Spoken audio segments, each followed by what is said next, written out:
Okay, so peace, everybody, and welcome to this evening's Wednesday Community Dharma series. I'm Rashid, and it's wonderful to be able to be here with you all this evening. Just want to give a shout out to Bhumisparsha for another opportunity to just share and um, just reflect on some things that have been um, circling within my heart recently. And I look forward to just hearing from you all who are here this evening towards the end as well to just see what's coming up for you, what's alive for you, and just seeing what's present for us in this moment. So just to give a quick rundown of what today will look like during our time together. So we'll start off with a guided practice, and then after the guided practice, we may have like a 2 minute break just to move around, move our bodies, grab some water or something. And then I'll share a little bit about holding our discomfort, something that's really been alive for me recently. And then hopefully we'll have some time to just have some conversation together. So I love for you all to be able to ask questions and maybe come on camera towards the end so we can just have some dialogue. Okay. All right. So I'll go ahead and get ready for the guided practice. And one thing that I do want to acknowledge before we move forward is just my heart and my compassion goes out towards all Asian Americans, Asians who are having to deal with the hate crimes that are currently present um, today, that have been present for a long time, but are really beginning to surface in a unique way in this moment in time and in history. So just wanted to acknowledge that and um, to let you all know that I'm here with you, here for you, and just doing as much um, reflecting on how I might be of service to the Asian American community. So just wanted to name that before we start.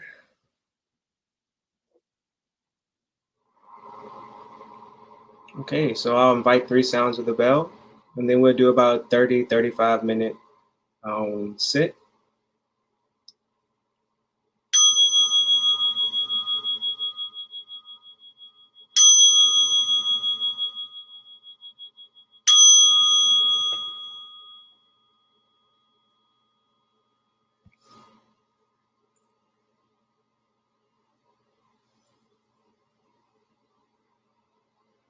Okay, so just starting off by finding a posture that feels comfortable for you. Just checking in with the body to see, asking yourself the question, what do I need right now? What does my body need? Do I need to be standing, sitting, lying down? Just really, really just tuning into the body and seeing what's going to work best for the body right now in this moment.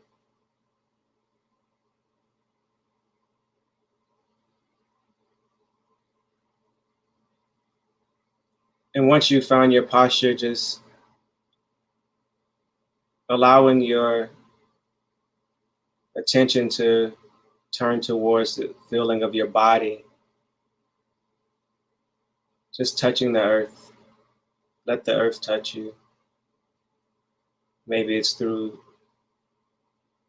feeling the sensations of where your body are touching the chair you're on, the couch, the bed, floor, cushion.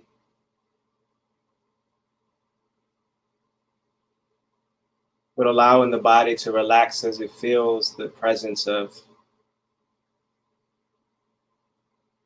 the earth holding you.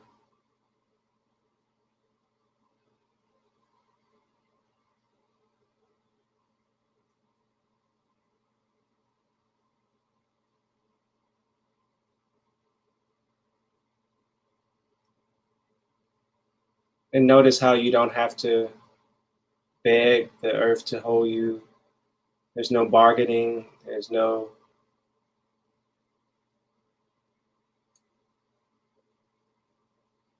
efforting that needs to take place in order to gain the earth's generosity. The earth is here holding us.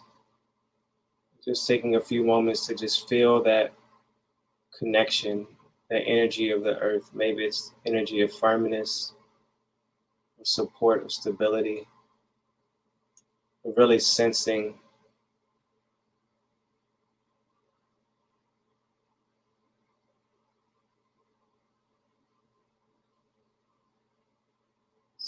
this holding.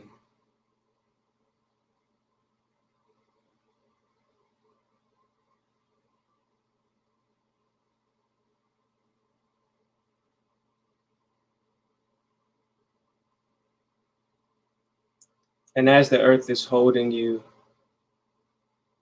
allowing kind of just the reflection, contemplation of how precious this moment is for you to be able to pause and observe and to feel and to listen to oneself, to one's body, to one's heart.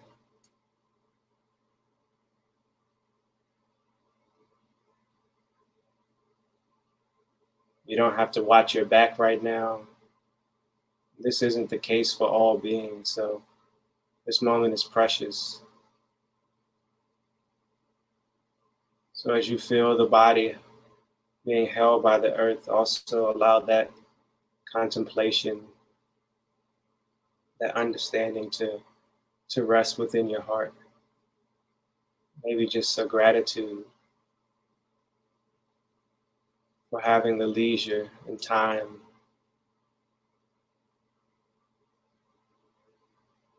to be able to slow down.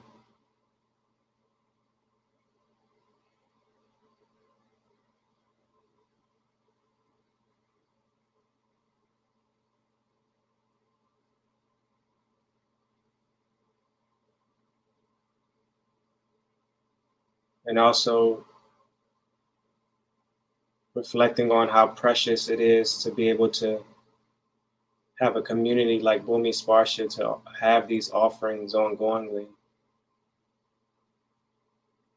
and to have people in the community to practice with and to be able to receive teachings and listen to teachings and study teachings that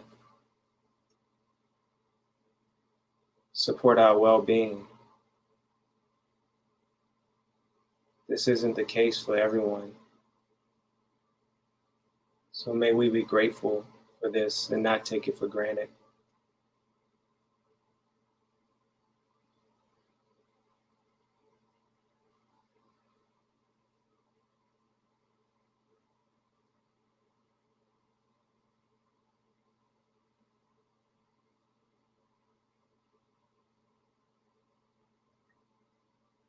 And continuing to feel this gratitude and feeling the earth holding the body.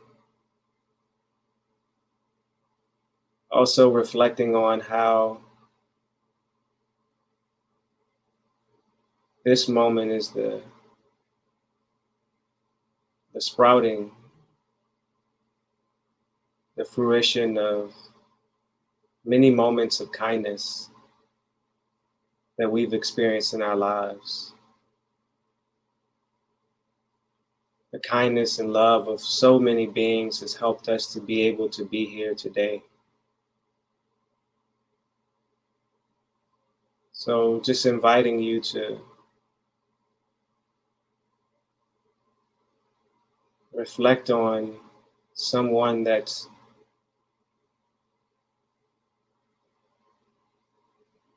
participated in your ability to just be here.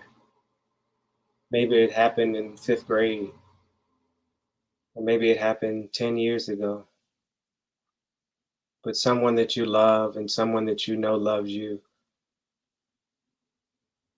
that has contributed to you being who you are today. Just allow their name to come to mind,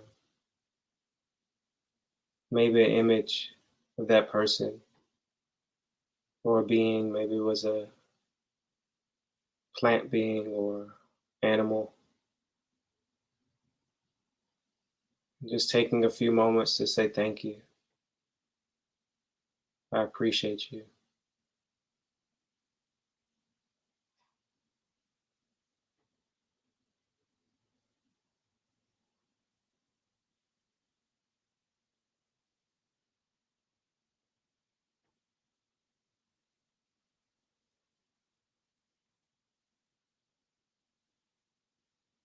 And maybe there's another person, another being that maybe has inspired you in some way. Maybe they planted a seed, a small seed in you that you know has contributed to your ability to be here today.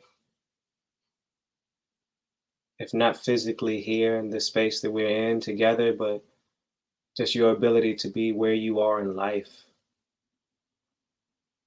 If it wasn't for their kindness, where would you be? Who might you be? So let's bring them into the circle too. Just say thank you.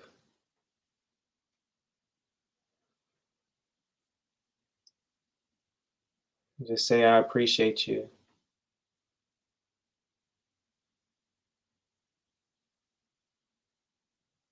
Just let them know that you remember them.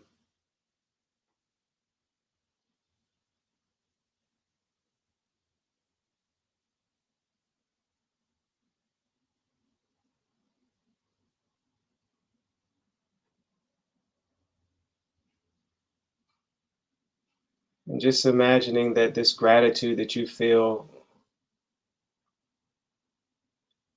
gathers in your heart center, maybe just appearing as a small seed, or maybe appearing as a light, small light.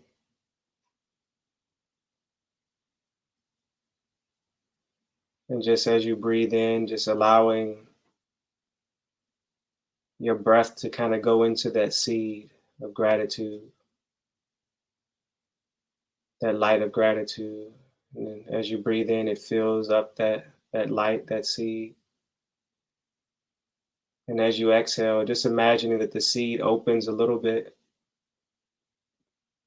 as a flower of your choice, or imagine that that light expands a little bit.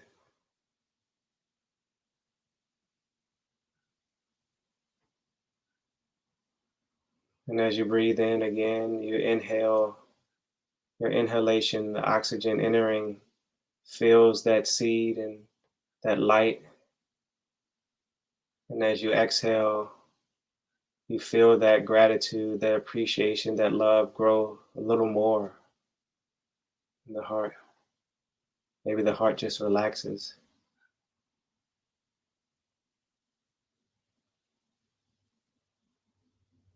And as you breathe in, you nourish that seed even more. And as you exhale, that flower begins to spread even more, open up even more. And this last one, the light or the flower will open up to completely fill our heart center. Okay, so as you breathe in, you feel filling up that flower, that seed, that light with your love and attention. And as you exhale, it expands to completely consume and fill your entire heart center. So now your heart center is filled with just loving light, or represented by a flower, or maybe many flowers, or maybe a lotus, something that just represents joy, love, wakefulness, healing. So just while feeling the body still supported by the earth, just allow your attention to rest fully within this awakened heart, this open heart. Feel the lightness.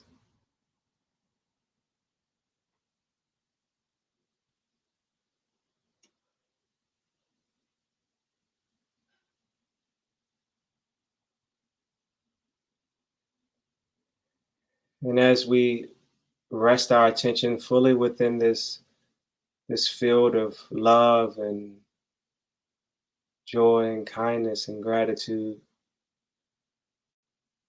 we're going to imagine that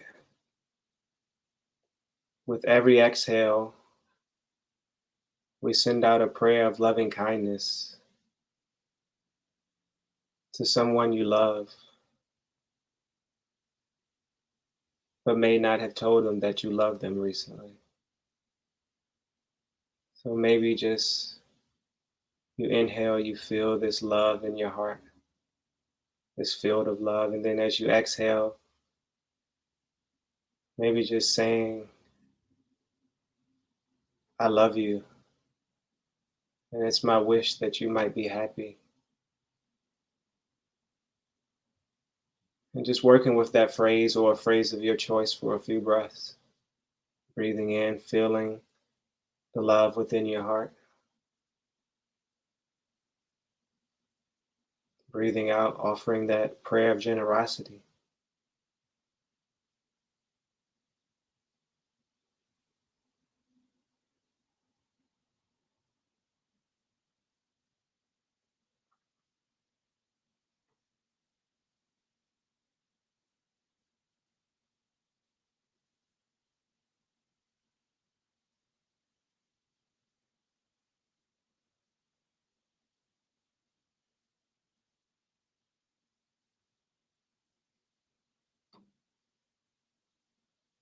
And shifting to someone that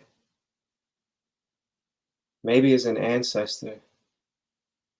Someone that may be a blood ancestor or just a part of a lineage that you find yourself benefiting from. It could be a spiritual lineage, an author, musician, poet, dancer, any lineage that you find yourself a part of benefiting from, just offering one person from that lineage or the lineage as a whole, just a prayer of generosity.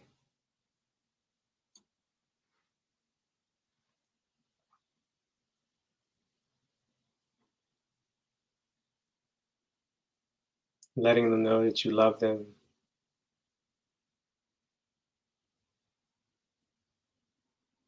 and wishing them happiness, wishing that they might be well.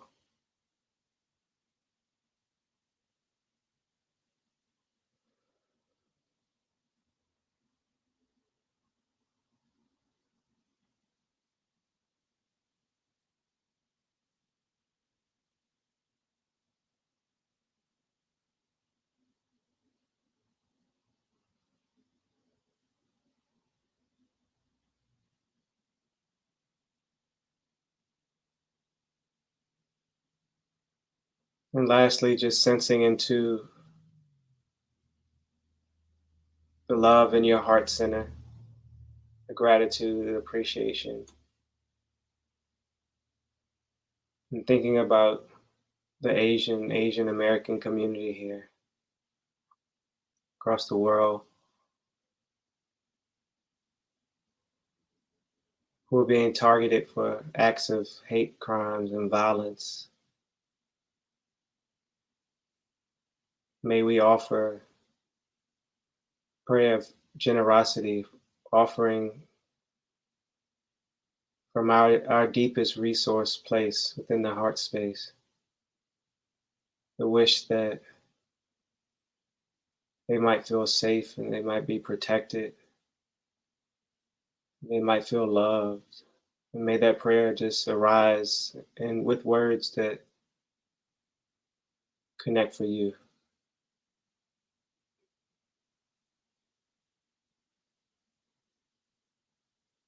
Breathing in, filling the heart space with love, and breathing out, offering your prayer.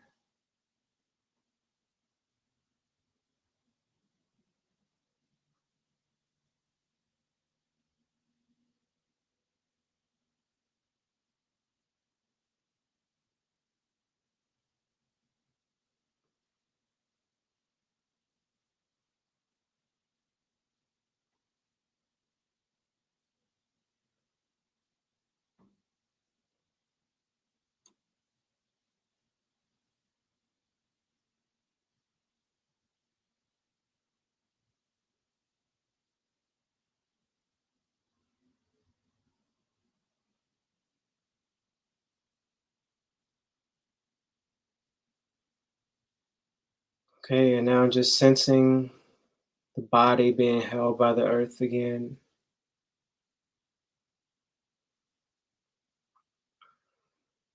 And feeling that warmth within your heart center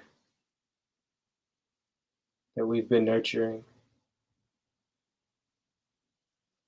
And just imagining that light, that warmth becomes centralized within the heart, maybe in a light with the size of a golf ball, and it shifts to the top of our spine.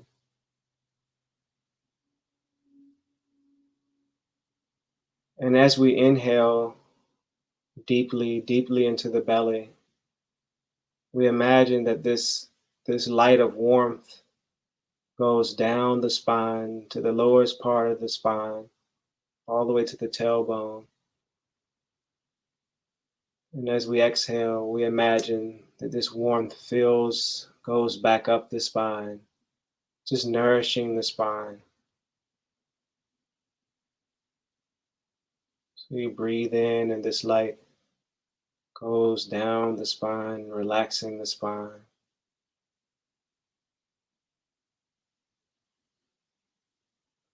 And exhaling, you feel the light soothe the spine as it goes up the spine to the top of the spine.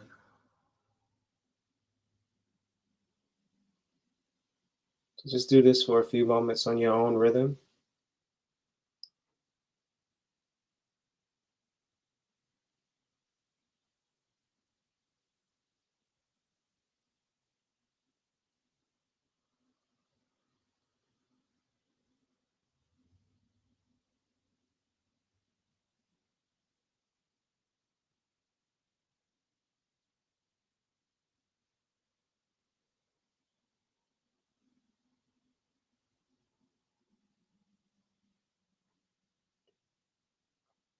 Exhaling, the warmth of the light shifts up the spine,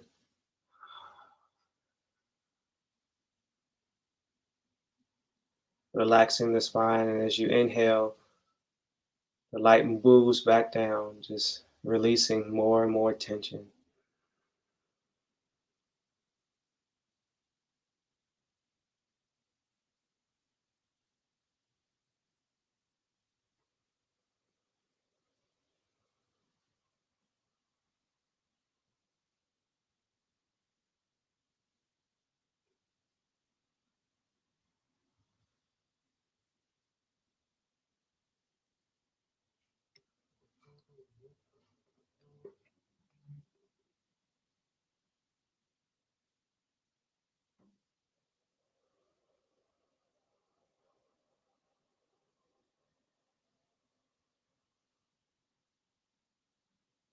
Okay, and on your next exhale, just allowing that warm light to just gather all the way at the bottom of the spine, just kind of like at the edge of the tailbone.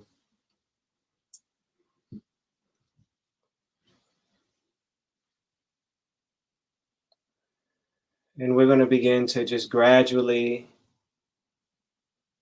allow this light representing our awareness to just descend into the earth. And what we're going to do is we're going to place our attention in the center of the light.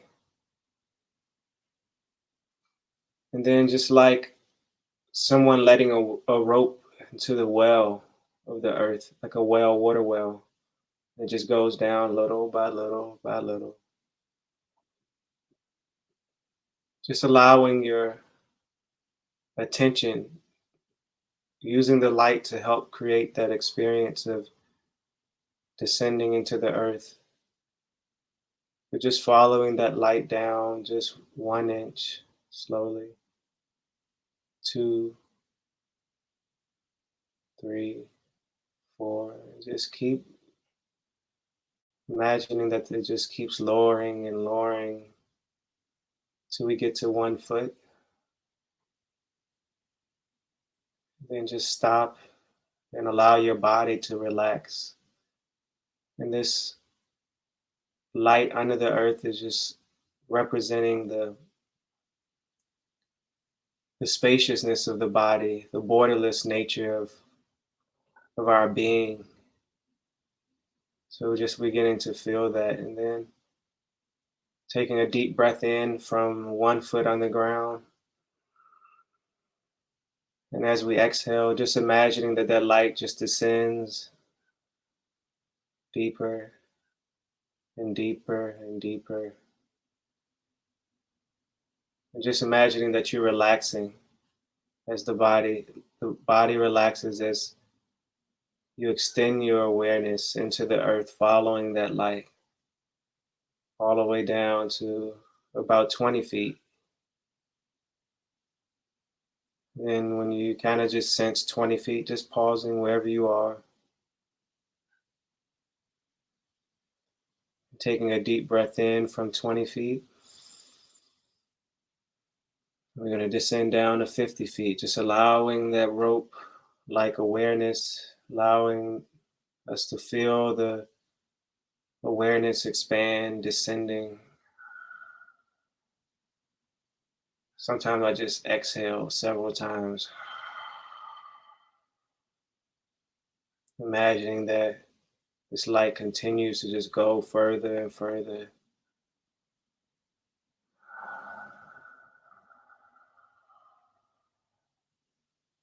Until we get to 50 feet.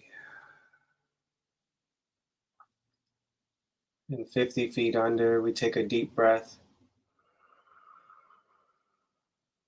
And exhaling, we're going to go to 75 feet under. Just imagining, don't even worry about whether it's 75 or 2 or whatever. Just relaxing the body and imagining that this light rope just begins to descend and your awareness goes with it. Just keeps allowing it to just descend, descend, descend, descend. Imagine the body releasing all tension as it goes further and further and further. Feeling the breadth and depth of who we are without borders. And then just pausing wherever you find yourself. And just resting in this place of openness in the earth. Allowing yourself to feel and just be in this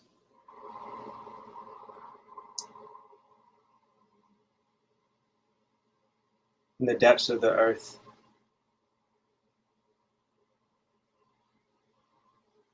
And just relaxing your attention.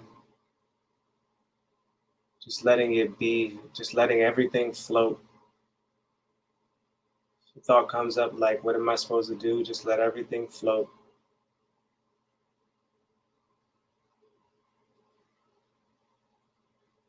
Feeling the warmth of the earth or the coolness of the earth.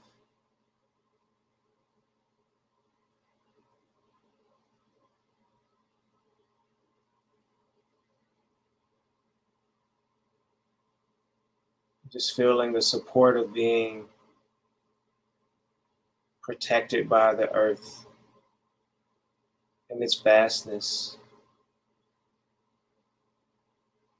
Feel the vastness of the earth all around you, holding you.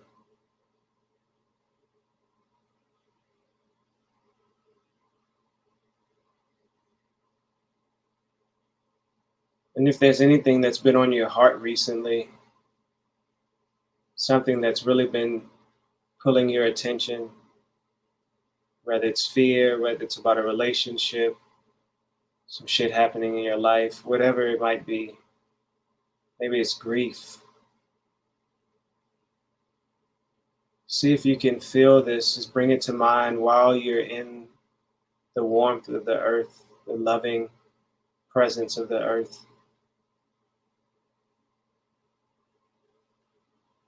And what we're going to do is just imagine that from the place, the 75-foot place within the earth, we just say, I surrender this to you.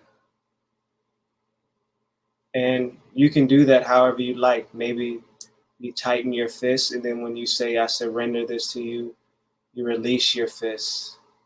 And imagine that it's just slipping out of you down into the earth. And the earth receives it with gratitude.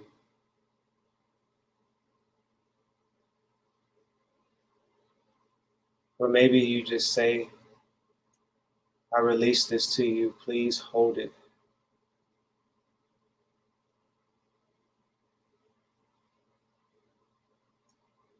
Whatever it is, just inviting the earth to hold it for you.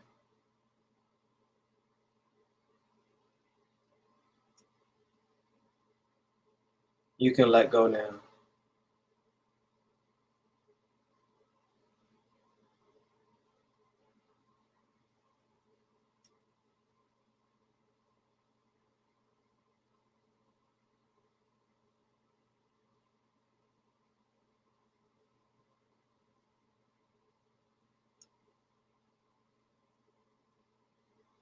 Okay, and now just kind of letting go of the visualization and just kind of feeling your body back on the surface of the earth, back in your chair, whatever you may be sitting on.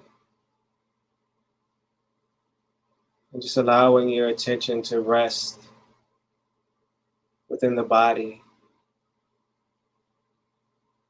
allowing the body to be held with your loving attention, not focusing on a particular part, but just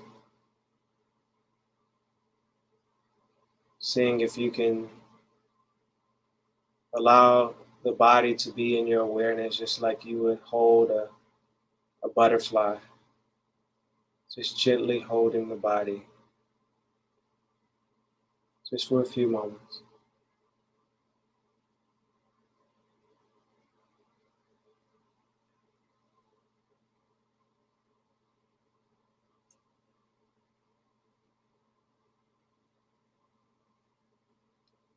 And feeling the breath entering and exiting the body. Maybe you feel it entering the nostrils, or maybe you just like to rest your attention in the lower belly.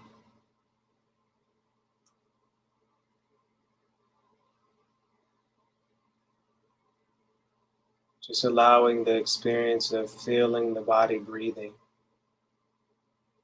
to be a place of refuge for your attention for a few moments.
Okay, so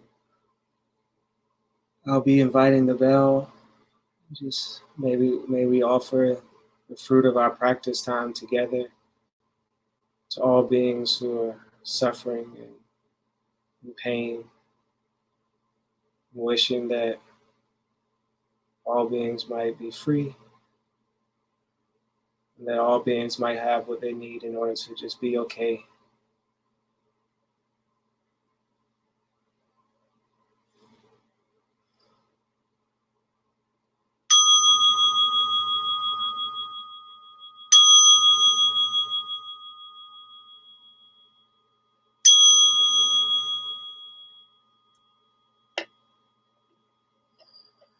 Okay, so thank you for your practice.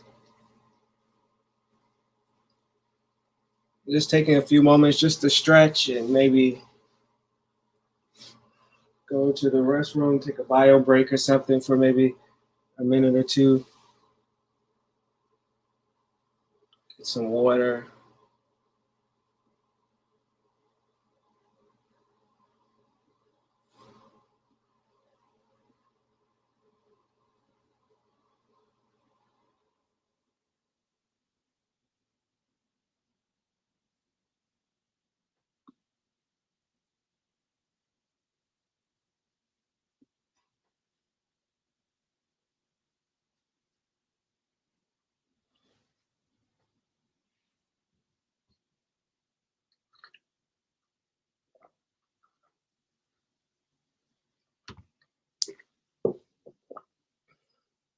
Maybe moving the body for a second.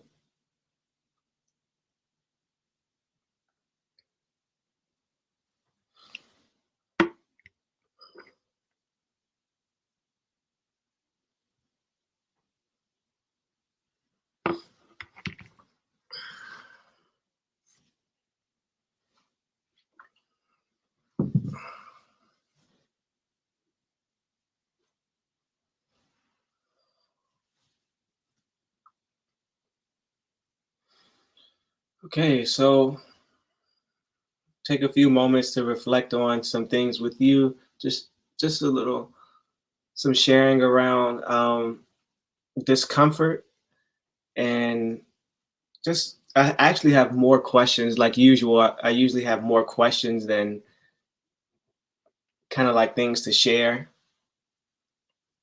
Um, so I'll probably just propose a ton of questions to you.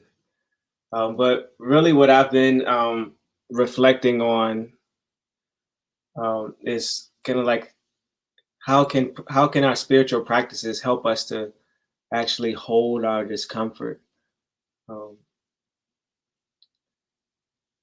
and how do our practices help us to cultivate the capacity to be in touch with our discomfort, to be in touch with our suffering, without being overwhelmed by it, right?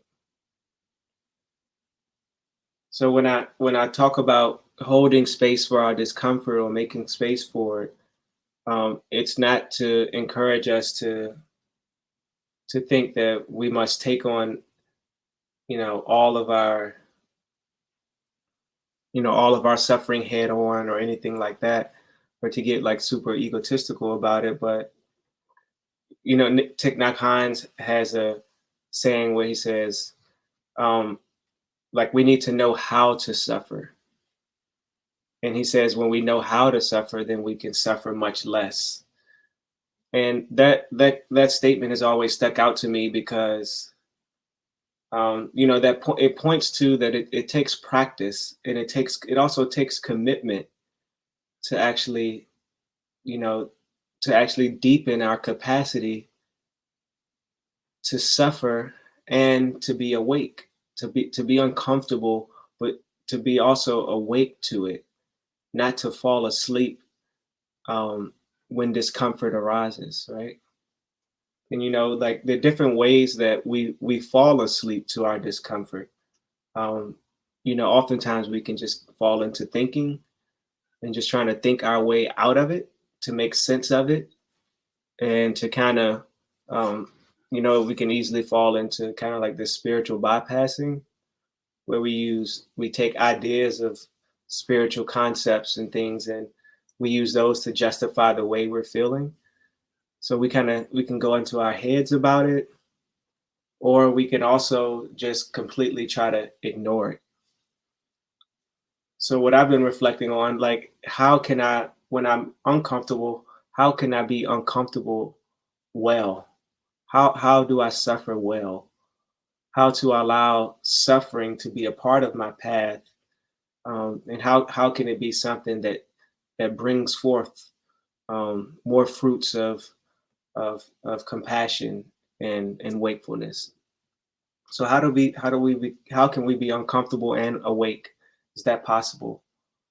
Um, and like an image that came to my mind when I was reflecting on this is like, what are some practices that we have that help us to expand, like to feel the spaciousness of awareness, feel the spaciousness of who we are and what we are, but also invites us to be able to turn towards at the same time. So it's like this expansion and deepening.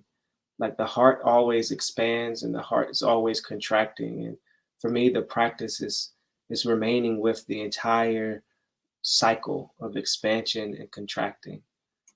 You know? And it's one way that um, one observation that I have is that oftentimes my heart contracts as violence becomes more prevalent in the world, in the news, and so how do I invite a contracted heart onto my path? And it's not easy because um, being uncomfortable is uncomfortable. Like the reason that we bypass or we ignore or we just kind of disassociate is because it's not easy to be uncomfortable and to be present to it and to be awake and to invite it to be with us and to kind of like the Buddha said, Mara, I see you. Um, to have that clarity, it's not easy, but we have many different practices that can support us in that. And I promise towards the end I'll share some of my favorite practices as well. Um, But what I've been recognizing recently is that we live in a culture that really centers comfort over healing, meaning we rather be comfortable rather than tending to like the complexity and the hurt and the grief in our heart. So we rather ignore like the big elephant in the room, like the racism, the sexism, the grief, the guilt, the self-hate, the body policing that's happens in our culture, that capitalism, transphobia, like we try to ignore all of those because they require us to be uncomfortable for a moment. But our practice, spiritual practices, really help us to name what hurts, to turn towards it, and to ask, where does this hurt me? Where am I feeling wounded? Where am I feeling uncomfortable? And also holding like this quality of care and tenderness, um, while it's here. I'm gonna talk about a little bit about Milarepa towards the end, but I was reading um, a story about Milarepa where there was a quote where Milarepa kind of like invites the demons to come back as much as they want to come back at another time. And for me that really points to um, our commitment to um, ending cycles of violence and suffering within us and tending to it as much as we need to in order that we might eradicate that from that mental pattern, that mental affliction from continuing within our heart space, our mind space. And this takes practice, right? And one thing that I always like to say myself is, how can I include what I rather exclude? And how can I feel what I'd rather to avoid? And the how is important because, um, at this time, like for me, what I'm learning, it may differ every day. Like one day um, it may be more of like a loving kindness type practice. The next day, it might be a medicine Buddha practice. The following day, it might be more, of a mindfulness practice. Or next day it might be like an open awareness practice or more imagery. So it's not like this, like I'm saying, this is what you do. But for me, the curiosity is what brings forth what's appropriate in the moment, right? So including what we rather to exclude and feeling what we rather to avoid. And I had an experience today when I was doing yoga, um, and I experienced kind of like what I was reflecting on, this like idea, like how to work with discomfort, how to hold discomfort. And I was doing some asana practice, and I was a balancing practice, and I was beginning to fall. And for some reason, when I was beginning to fall, rather than bracing myself, I softened. And in that softening, um, this sense of balance emerged, like this strength arose that I couldn't really put my mind around, and I couldn't grasp it to say, okay, the next time this happens, this is what I'm going to do. But there was a visceral experience within my body, and it's kind of like sealed what I've been kind of like reflecting on to share tonight about, the the the softening and going with what's here, not trying to become rigid and to tighten or to resist, but allowing this softening to emerge to create space and open up room so that things can begin to move and, to have space to be in our experience. I know Lama Rod uses the word metabolize a lot. Um, and like for me, for a while, I was like, what the fuck does that mean, metabolize? And like what I've been really been sitting with around metabolizing, it's like um, it's not like something that we do, but it's an experience that um, things begin to shift as we make space for that which is difficult to be with. We allow it to be here, and it's kind of like this coming back to it over and over again. That this natural shifting, things begin to loosen, but it's not because it's like a from my experience, it hasn't been because it's like a conscious thing that happens in the moment, but over time, the repetition and the returning to the practice of beginning again, starting new, that just creates like this natural opening, um, kind of like when things occur the next time.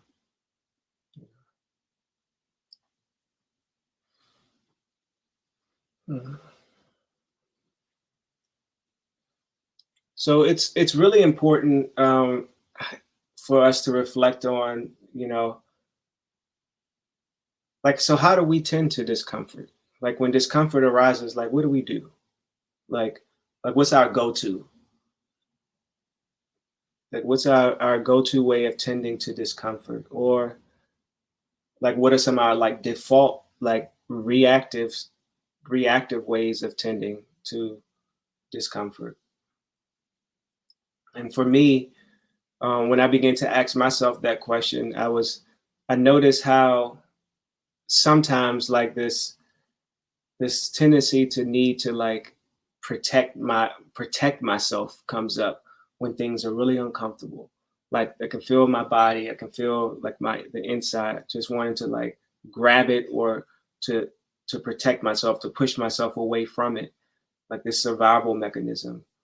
um and when it's this but around that is always like this self-centeredness, this self-interest that that influences how I attend to what's arising in the moment. And when there's like self-interest, self-centeredness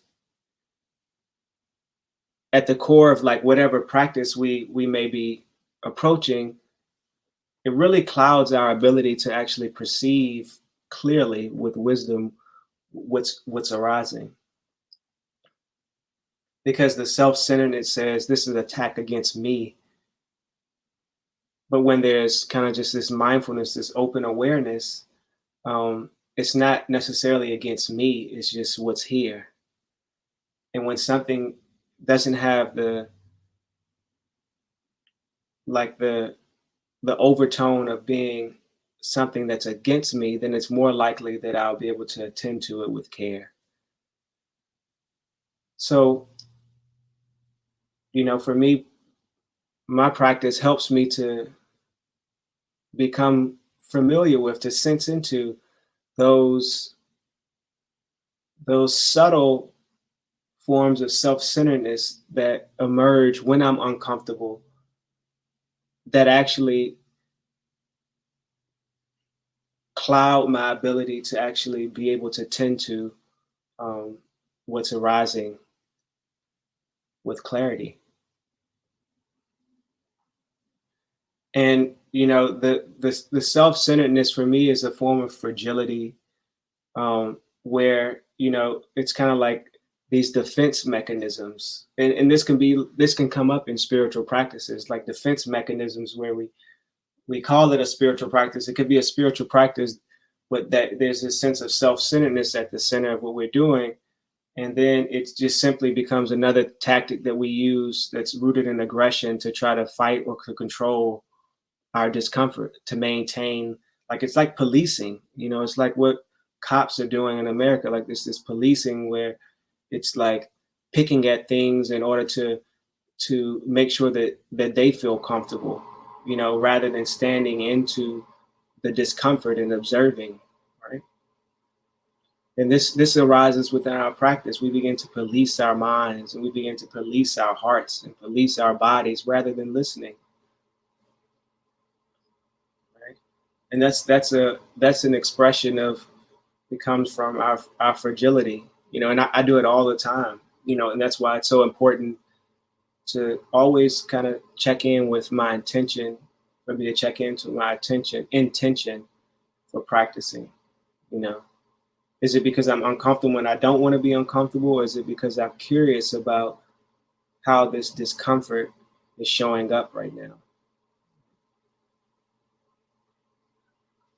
So how do we face our experience? How do we face our discomfort without rejecting or clinging? In other words, like Thich Nhat Hanh says, how do we suffer well? And it sounds kind of like weird to say, how do we suffer well? Because, you know,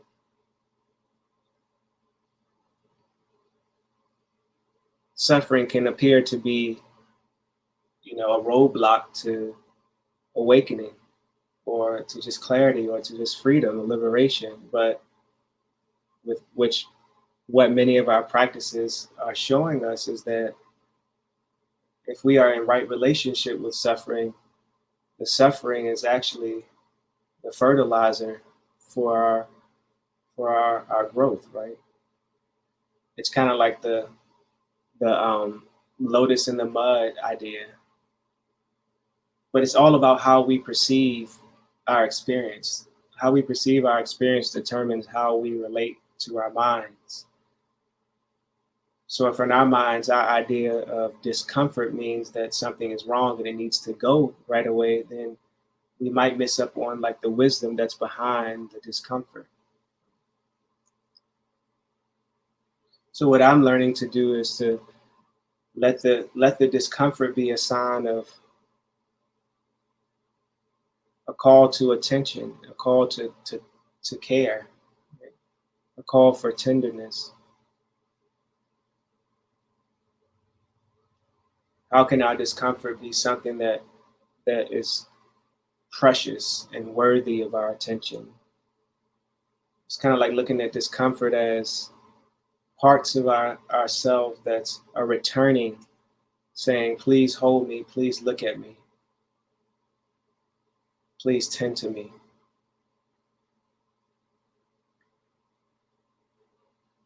And this is how we begin to transform suffering, is when suffering is no longer a threat. We don't loathe it, and we don't cling to it, because then we just become more confused. But when suffering has just much,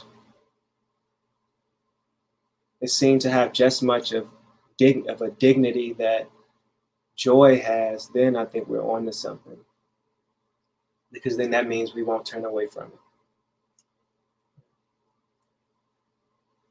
So our discomfort can be a gateway for us to grow, for awareness and compassion to bloom.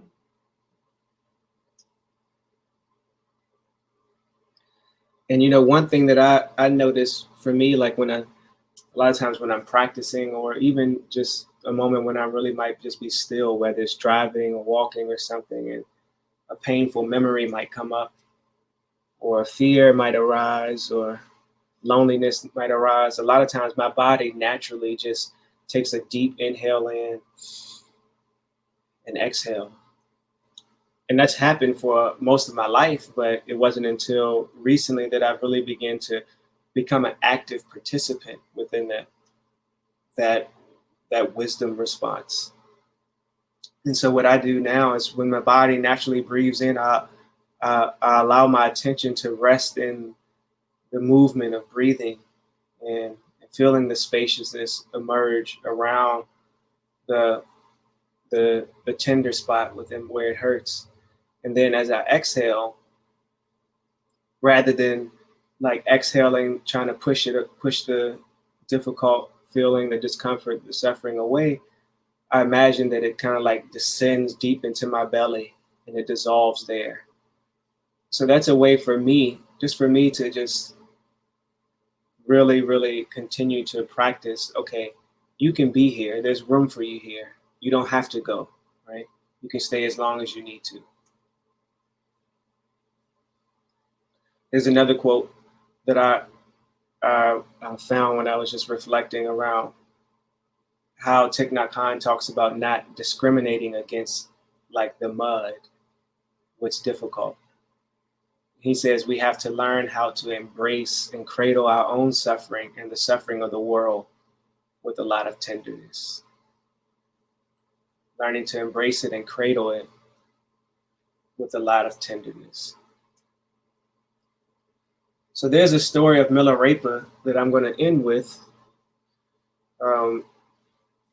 that I've been reading, and let me pull this up so that I can read it to you, because it's short. But this story is really about, it's, for what the way I've been looking at it, is it shows like a process of how we can tend to our discomfort, or whatever may be causing us to suffer, right? So I'll read it, and this translation was from Pema Chodron, but there are many different translations. All of them are slightly different, but I'll just read this one. It says, one evening, Milarepa returned to his cave after gathering firewood, only to find it filled with demons. They were cooking his food, reading his books, sleeping in his bed. They had taken over the joint. He knew about non-duality of self and other, but he still didn't quite know how to get these guys out of his cave. Even though he had the sense that they were just a projection of his own mind, all the unwanted parts of himself, he didn't know how to get rid of them. So first he taught them the Dharma, the teachings. He sat on this seat that was higher than they were and said things to them about how we are all one. He talked about compassion and emptiness and how poison is medicine. Nothing happened. The demons were still there. Then he lost his patience and got angry and ran at them. They just laughed at him. Finally, he gave up and just sat down on the floor saying, I'm not going away. and it looks like you're not either. So let's just live here together. At that point, all of them left except one.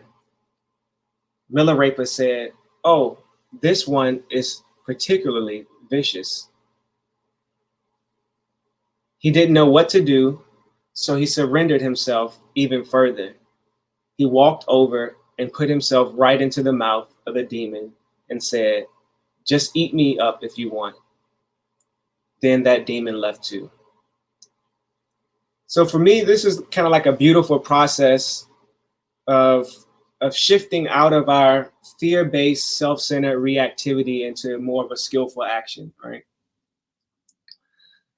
And when I say skillful action, I mean just kind of like into this place in which, through letting go and fully allowing and coming to grips with what's here, we're able to see what the moment is calling for, not what we want to happen, right? What is this moment calling? What is this moment calling for, right? Is it calling for surrender? Is it calling for loving kindness? Is it calling for compassion? Is it calling for just to hold it, you know? But I feel like this wisdom is within us. And I think this wisdom is always active, like this aspiration to alleviate the suffering is always there. But as we see in this story, like Milarepa started off when he first encountered the demons, the first thing he did was he tried to teach him what he knew. So he started talking about emptiness and compassion and all of this stuff. So basically using his spiritual knowledge that he had as a way to get the demons to go away, right? Trying to place what we know on something that's uncomfortable, right? And a lot of times what the moment is requiring is for something that's not actually what we're traditionally familiar with, right? So we got to be able to have that curiosity. Then he gets angry, he loses patience, and they begin to laugh. So he began to scream at him, right? And that didn't work either. Then he finally just surrendered, and then a few of them left. But it wasn't until he invited the last demon to eat him, to take him, that the last demon disappeared. So what I'll end with is kind of like three things that I took away. And the first thing was becoming aware of letting go and surrendering all of our outer defense strategies, right? So reflecting on the different ways that we try to maneuver through discomfort by altering what's in our environment, whether it's, moving somewhere different, or like, blaming it on like the feng shui in the room, or whatever we might be doing, just looking at all, lashing out on somebody else, or like anything that we try to soothe ourselves by using something external, right? So learning how to recognize when that's happening, blaming it on someone else, right? But then or blaming it on our ancestry or like our lineage, right? And then also just inviting us to observe and become really familiar with letting go all of the inner defense strategies. So these are like the spiritual practices that we're familiar with, but oftentimes we turn to not as a way of making sure that we are, maintaining a quality of compassion and tending to our experience, but when we use spiritual practices in order to try to get out of situations that are actually inviting us to turn in, right? So those practices, and we just begin to try to bypass what's really here. And then the last thing that I offer is kind of like at the end of Lama Rod's acronym SNOW, is just the idea of letting it float. And for me, letting it float is kind of like what you see Milarepa doing at the end, where he says, "Just eat me up if you want to." And this is when we like fully are after we surrender and let go of everything that we've tried to use as a defense mechanism, we really let go of all identification with being a victim, being being attacked, being the one who's suffering. We let go of all of anything centered around our self-interest for a moment. We let that go. And then from that place, this natural action is able to arise because our mind is completely free of the concern of ourself. So for me, this is what we see when Milarepa says, just eat me up if you want to. And that's really kind of like what my exploration around tending to discomfort invites me to do. It's really about, okay, how can I let go in a way that completely strips me of all preconceived ideas of what I should do in this moment, and just trusting that the innate wisdom will arise, trusting that there will be some wise action that emerges from me completely letting go of all defensiveness and all kind of like bypassing, using spiritual practice to bypass, and that's what I'm becoming more sensitive to and trusting. So when I hear Lama Rod say to let it float, let it be in that spaciousness, to live from that spaciousness, really letting go of all ideas of of me and it, me being the witness of my suffering, like letting go of that last little bit of holding on that we often walk around with, that keeps us imprisoned to our discomfort of or suffering. This idea there's a me here that is carrying the suffering with me. Sometimes we feel that and that's genuine, but sometimes it's not needed. So we even let the idea of being the one that has to carry it and hold it float. So start off with like, how can we hold our discomfort? And then we end up with, how can we let go of the notion that we must hold it? It's through our own strength. So we kind of just let it float. Okay. So I think we can pause here. And Alex, I'm just wondering, can we open it up to see if anybody has any questions or anything like that?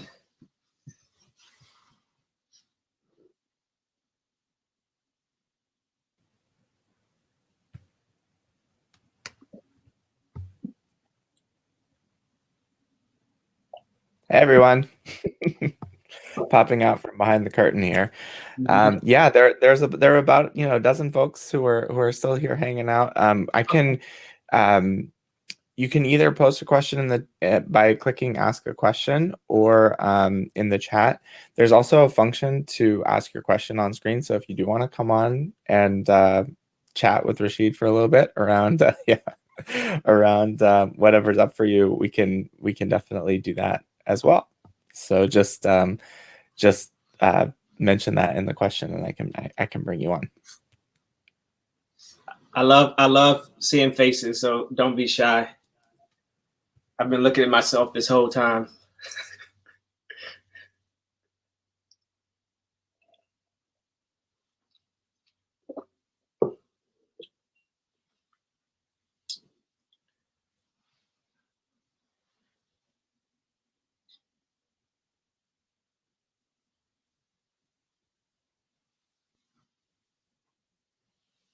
Anybody have a question or a comment?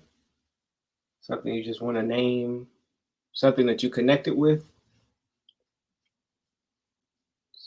Something that you're curious about?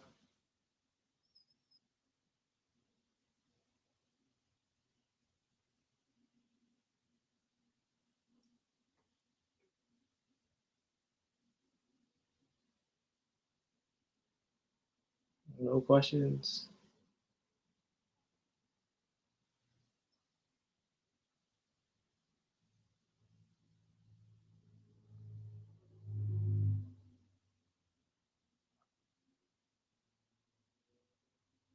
Okay, so maybe what we can do is maybe we can do a quick practice around.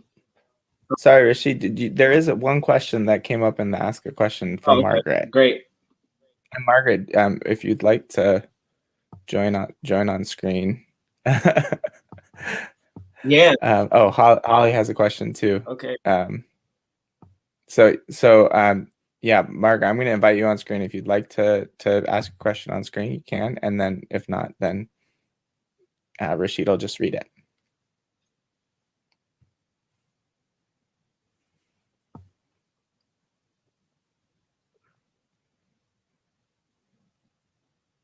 Okay. Oh, hi. Hey. Hi, Rashid. Hi. Hi. So I love the practice of going under the earth. And if I just think about it, I would think I would not like it because it seems like it would be claustrophobic, but it's not. And I just wonder where that comes from. Like, where does that connect? I've never encountered it before. When you say where does it connect with you? Oh, I mean, I usually I can think practices like the light in my heart. I've encountered that practice before in other teachings. It's very like Tibetan Buddhist, but I've never encountered the going down different levels under the earth. Mm-hmm. And so I was just wondering where that connects to other practices. Yeah, so that's a great question. I first learned that practice with Reggie Ray. He's a Shambhala teacher. Well, I'm not sure if he's still with Shambhala or whatever, but long story. Long story, right? Reggie Ray, but he has a variety of different practices around somatic experiencing, but that are really connected to kind of like the Vajrayana lineage and Tibetan Buddhism as well. So he has an earth descent practice that I really love. But the other just shamanic practices that really invite us to explore, considering who we are as extensions to the planet and the earth. So you can find them.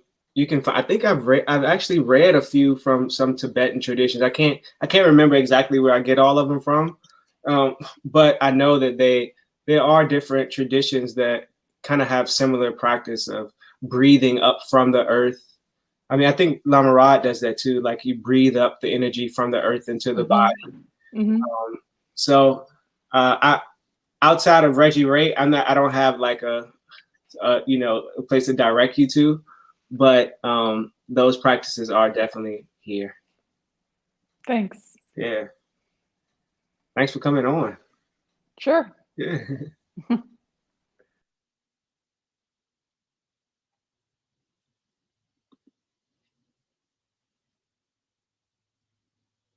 I see Holly.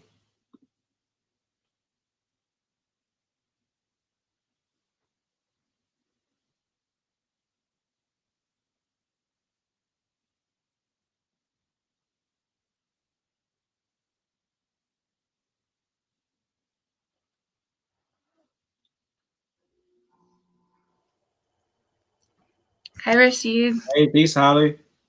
So nice to see you. Thank you for an awesome practice so far. Thank you. I have a question. It seems like the practice that you just guided us in was very like energetically based.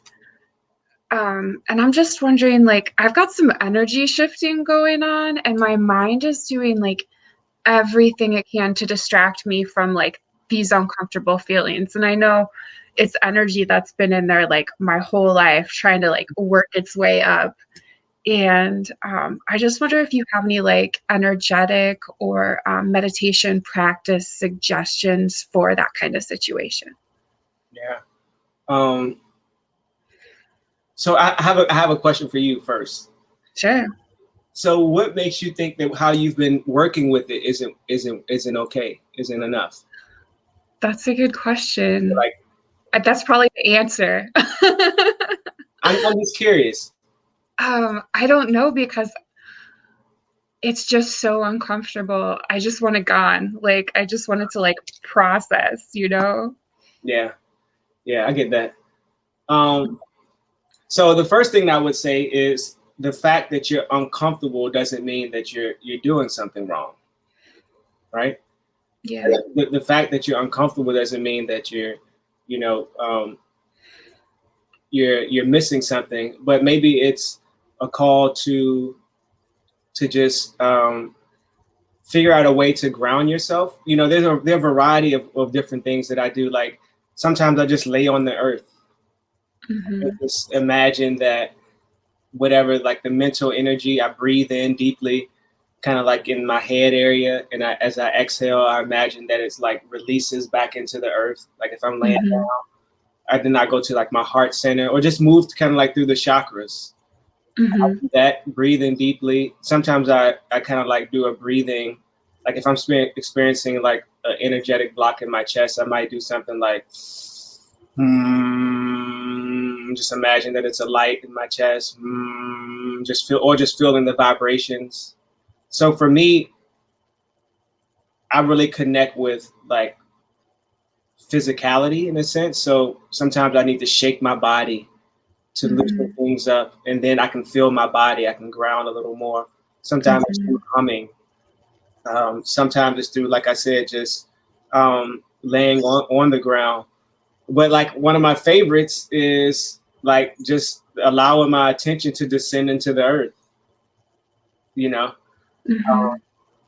yeah. So I would just say, kind of just like explore. Like it's all about exploration, right?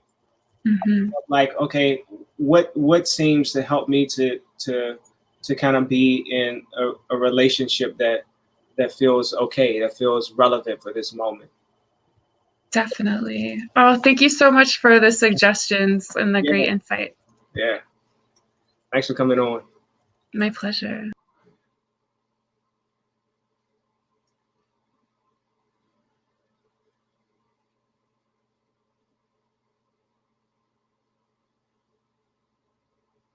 Any other questions? Any other comments?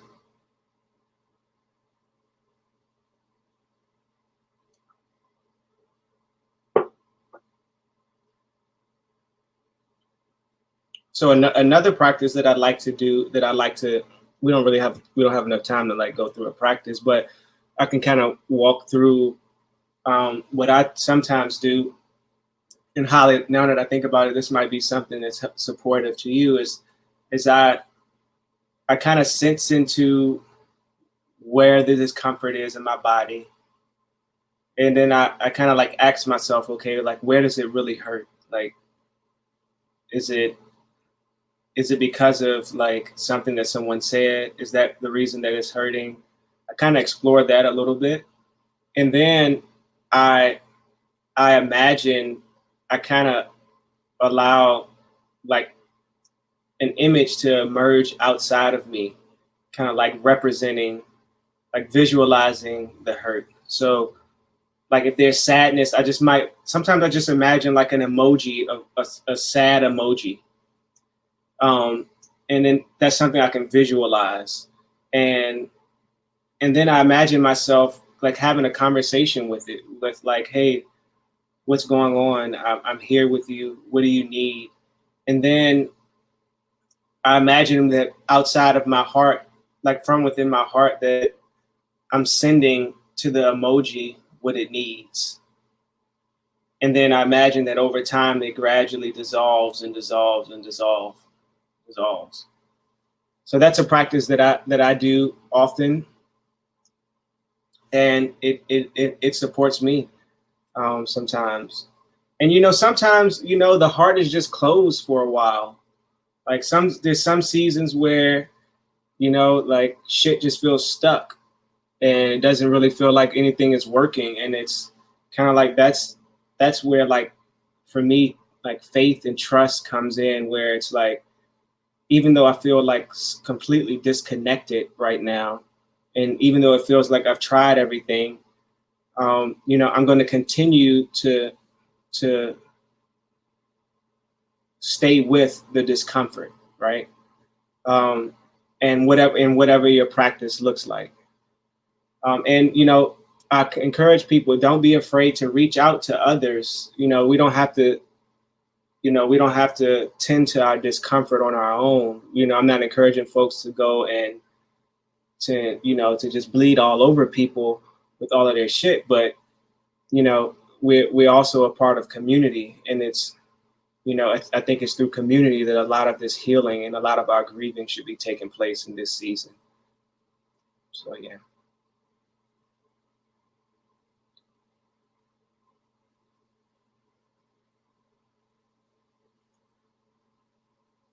Yeah. Anybody else have anything that's alive for you? Any questions?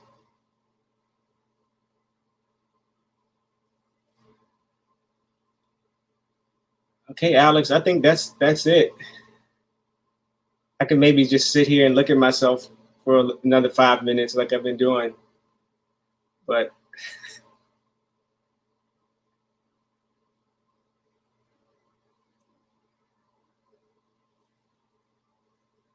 yeah, so thank you everyone for joining this evening. It's always a pleasure to be here. And maybe what we can do is just dedicate anything that was fruitful, anything that was loving, anything that was holy and beneficial that came forth this evening. I just want to dedicate it to all beings who are in need, whether mentally, physically, emotionally, spiritually, and wishing that everybody might have love and feel loved. Amen. Peace. Ashe.